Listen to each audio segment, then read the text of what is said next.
नमस्कार दोस्तों। भाद्रपद यानी भादों का महीना चल रहा है और भाद्रपद के कृष्ण पक्ष की अष्टमी तिथि को भगवान कृष्ण का जन्म हुआ था।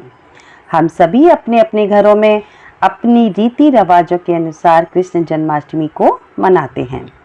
तो ये तिथि किस दिन है, पूजा का शुभ मुहूर्त कब है, पूजा की विधि क्या है और इस दिन ऐसा कौन सा दुर्लभ संयोग बन रहा है, तिथि का समापन कब होगा, व्रत का पारण कब करना है और व्रत के क्या क्या नियम हैं और इस दिन हमें क्या करना चाहिए जिससे हमारे घर में सुख संपत्ति आवे और हमें इस दिन क्या नहीं करना चाहिए, ये सारी बातें मैं आज आपको अपनी इस वीडियो में बताऊंगी। तो दोस्तों, संपूर्ण जानकारी के लिए आप आखिरी तक इस वीडियो को जरूर देखें। अब हम बात करते हैं तिथि के बारे में। ये पर्व है 30 अगस्त सोमवार के दिन। अष्टमी तिथि प्रारंभ हो जाएगी 29 अगस्त की रात 11:30 बजे और समाप्त होगी 31 अगस्त की सुबह 1:59 पर। इसलिए अष्टमी तिथि पूरे दिन है 30 अगस्त को और रात्रि में पूजन के समय भी अष्टमी ही रहेगी। तो भगवान कृष्ण का जन्म रोहिणी नक्षत्र में हुआ था। तो रोहिणी नक्षत्र कब है ये भी अब हम आपको बताते हैं। 30 अगस्त को रोहिणी नक्षत्र शुरू हो जाएगा सुबह 8:09 पर और समाप्त होगा 31 अगस्त 11:14 पर। चंद्रमा भी उस दिन वृष राशि में ही है, इसलिए 30 अगस्त को जन्माष्टमी मनाना अति उत्तम है। जन्माष्टमी की पूजा हम सभी लोग निश्चित काल में ही करते हैं। तो इसका समय और पूजा का शुभ मुहूर्त कब है? रात्रि 11:59 से लेकर 12:44 तक, यानी कि पूजा की पूरी अवधि, कुल अवधि जो है वो 45 मिनट्स की है। इस दिन दुर्लभ संयोग क्यों बन रहा है और ये क्या है? देखिए, ये सब हम जानते हैं कि कृष्ण भगवान का जन्म भाद्रपद की कृष्ण पक्ष की अष्टमी तिथि को रोहिणी नक्षत्र में हुआ था और इस बार 30 अगस्त सोमवार को पूरे दिन रोहिणी नक्षत्र ही है। शास्त्रों में ऐसा बताया जाता है कि ऐसा संयोग सोमवार या बुधवार को अगर होता है तो ये दुर्लभ संयोग होता है और ऐसा संयोग कई सालों बाद देखने को मिलता है। अब हम देखते हैं पूजा करते समय हमारी थाली में क्या क्या होना चाहिए। इस दिन भगवान श्री कृष्ण के बाल स्वरूप की पूजा की जाती है। तो सुबह आप स्नान आदि से निवृत्त होकर कान्हा की प्रतिमा को स्थापित करें।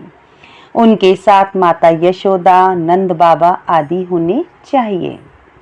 रात की पूजा की तैयारी के लिए क्या क्या करना चाहिए? तो एक तो कान्हा को लगाने के लिए चंदन होना चाहिए, रोली होना चाहिए और उन्हें स्नान कराने के लिए पंचामृत होना चाहिए। फूल माला, धूप बत्ती, हल्दी की गांठ, कलावा, जनेऊ, 2 सुपारी, दूर्वा, दक्षिणा जो उन्हें देने के लिए, रखने के लिए, समर्पित करने के लिए चाहिए। 5 बाती वाला दिया होना चाहिए।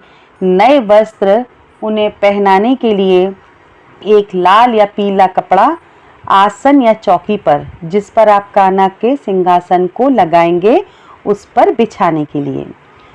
फूलों से, केले के पत्ते से आप मंडप बनाएं और एक झूला जरूर होना चाहिए कान्हा को झुलाने के लिए। और हाँ, कान्हा को मोर पंख बहुत पसंद है, बांसुरी पसंद है, तो वो भी जरूर होने चाहिए। एक जल का लोटा भी होना चाहिए, चावल होने चाहिए, आम के पत्ते होने चाहिए। अब दोस्तों, हम बात करते हैं कान्हा का भोग के लिए। तो आप सभी जानते हैं कि उनको माखन मिश्री बहुत पसंद है। तो उस दिन आप उनके भोग के लिए एक तो माखन मिश्री रखेंगे, धनिये या आटे की पंजीरी बनाइए, मेवा, मिठाई, 5 फल और खीरा जरूर होना चाहिए फल में और तुलसी पत्ती जरूर होनी चाहिए। व्रत का पारण करने का समय क्या होना चाहिए वो मैं आपको बताती हूँ। दोस्तों, धर्म शास्त्र के अनुसार हमें किसी भी व्रत का पारण सूर्योदय के बाद ही करना चाहिए। तो आप व्रत का पारण 31 अगस्त को सुबह 6 बजे के बाद कभी भी कर सकते हैं। जो लोग रोहिणी नक्षत्र समाप्त होने पर व्रत का पारण करते हैं वो लोग 31 अगस्त को सुबह 11:14 पर कर सकते हैं। कई लोग रात्रि में पूजा करने के बाद ही व्रत का पारण कर लेते हैं। ये अब आपके ऊपर डिपेंड है कि आप जैसा करते आ रहे हो वैसा करिए।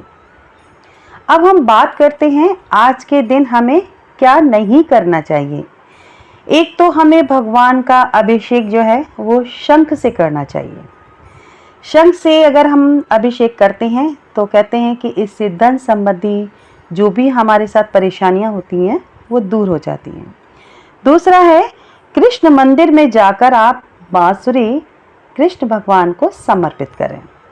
यदि वो चांदी की होती है तो बहुत अच्छा है, वरना आप बांस की बांसुरी हो चाहे किसी भी धातु की हो वो आप वहाँ समर्पित करें। तीसरा है दोस्तों, गाय और बछड़ा की प्रतिमा उस दिन अपने घर में लाएं। बछड़ा कैसा होना चाहिए? जो गाय का दूध पीते हुए हो, तो वो बहुत अच्छा होगा।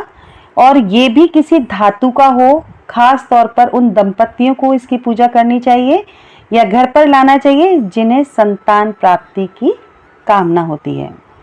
ये सफल दाम्पत्य और विवाह के लिए भी शुभकारी है।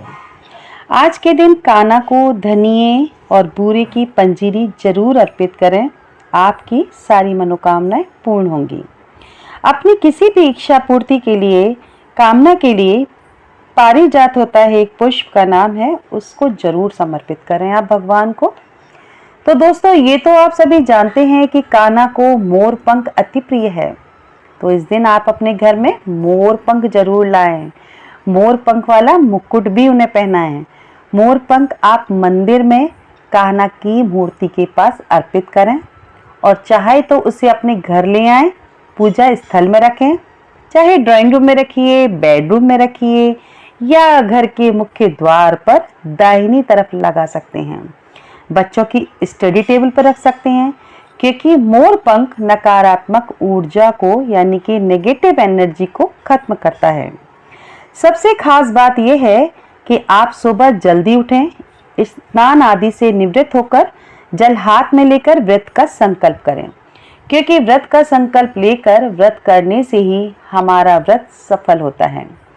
पूरे दिन मंत्र का उच्चारण करें, ओम नमो भगवते वासुदेवाय। इस मंत्र का आप पूरे दिन मन में उच्चारण करते रहें। अब इस दिन हमें पूरे दिन क्या नहीं करना है वो मैं आपको बताती हूँ। यदि आप आज के दिन व्रत भी नहीं कर रहे हैं तो आपको प्याज, लहसुन, मसूर की दाल, मूली, बैंगन भूलकर भी नहीं खाना चाहिए। दूसरों की निंदा ना करें, लड़ाई झगड़ा आदि ऐसा कुछ भी नहीं करना चाहिए। तो दोस्तों मैंने आज आपके साथ संपूर्ण जानकारी शेयर की है।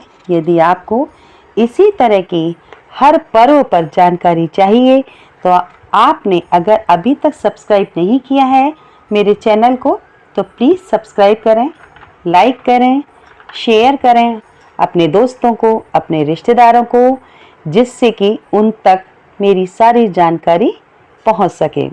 और दोस्तों कमेंट बॉक्स में आप मुझे ज़रूर लिख करके बताएं कि आपको मेरी ये वीडियो कैसी लगी और आपको आगे क्या जानना है वो भी आप मुझे बता सकते हैं। जन्माष्टमी की आप सभी को बहुत बहुत शुभकामनाएं। धन्यवाद।